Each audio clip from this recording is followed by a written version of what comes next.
আর একটি কার্ড দিব, সেই কার্ডটি হচ্ছে এলপিজি কার্ড, যাতে করে তাদেরকে আর রান্নার কষ্ট পোহাতে না হয়। দেশের নারী সমাজের জীবনমান উন্নয়ন ও রান্নার দুর্ভোগ লাঘবে এক যুগান্তকারী পদক্ষেপের ঘোষণা দিয়েছেন প্রধানমন্ত্রী তারেক রহমান। সোমবার যশোরের এক জনসভায় তিনি এলপিজি কার্ড চালুর কথা জানান।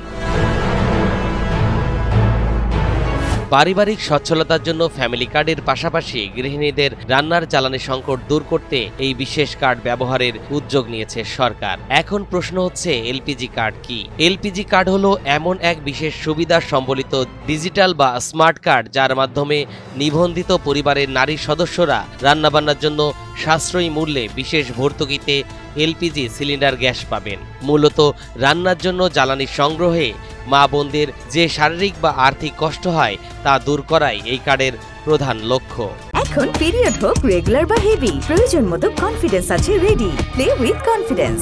মায়েদের হাতে আমরা যেরকম ফ্যামিলি কার্ড পৌঁছে দিয়েছি, ঠিক একইভাবে সারা বাংলাদেশে যারা ফ্যামিলি কার্ড যাদেরকে দিব, ঠিক সেই মাদের কাছে আমরা আর একটি কার্ড দিব, সেই কার্ডটি হচ্ছে এলপিজি কার্ড, যাতে করে তাদেরকে আর রান্নার কষ্ট পোহাতে না হয়।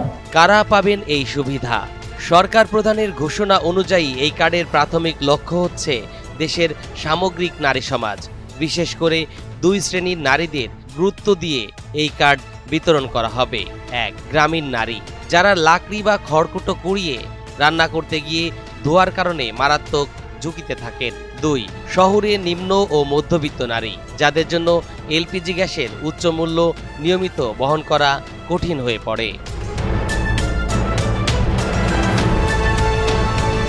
এলপিজি কার্ডে কি কি সুবিধা থাকতে পারে? যদিও এই প্রকল্পের পূর্ণাঙ্গ নীতিমালা এখনো প্রকাশ করা হয়নি, তবে প্রধানমন্ত্রীর বক্তব্য অনুযায়ী এই কার্ডে যে সকল সুবিধা থাকার সম্ভাবনা রয়েছে তা হলো, কার্ডধারী গৃহিণীরা বাজার মূল্যের চেয়ে অনেক কম দামে বা ভর্তুকি মূল্যে গ্যাস ক্রয়ের সুযোগ পাবেন।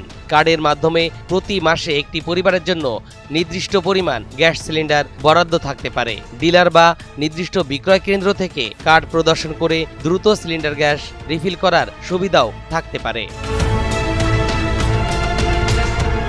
সংশ্লিষ্ট মন্ত্রণালয়ের সূত্র মতে শীঘ্রই এই কার্ডের জন্য তথ্য সংগ্রহের কাজ শুরু করা হবে। প্রধানমন্ত্রী তারেক রহমান আশাবাদ ব্যক্ত করেছেন, এই উদ্যোগের ফলে বাংলাদেশের নারীদের জীবনযাত্রার মান আরও উন্নত হবে এবং গৃহস্থালির কাজে তারা স্বস্তি পাবেন।